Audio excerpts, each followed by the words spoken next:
Hi guys, ito yung mga flowering plants yung nag-bloom na mga bulaklak. So ito yung wild sunflower yan guys. Yung daisy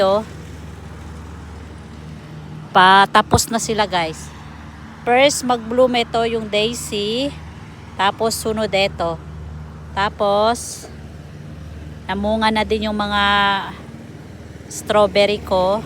Tapos meron din ako dito sunflower.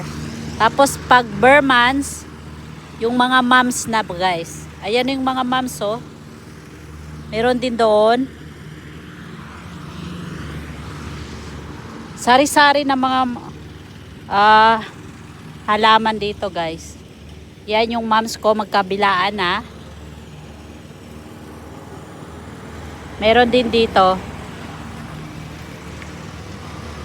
sa harap ng front porch. Ito yung mga lemon ko. Ito moms din yan guys. Tapos dito din sa round shape. Yan. May moms dyan. Tapos meron din dito sa baba ng tree namin. Ito yung mga strawberry ko.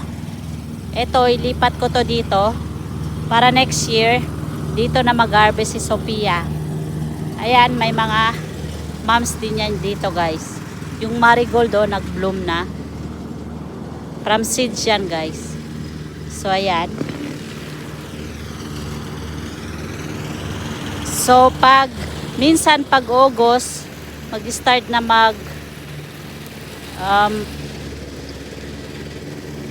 mag-start na mag-bulb yung mga moms. Yan guys, moms yan lahat. Magkabilaan na yung moms ko dito. Yan.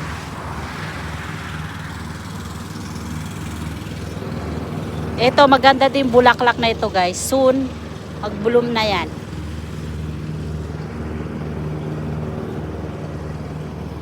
Ito iris to, nag-bloom na to nung spring plant to guys. Umulan. Ayan guys.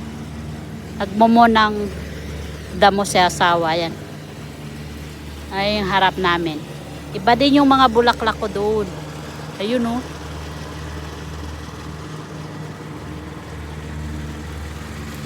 Iba din dito sa may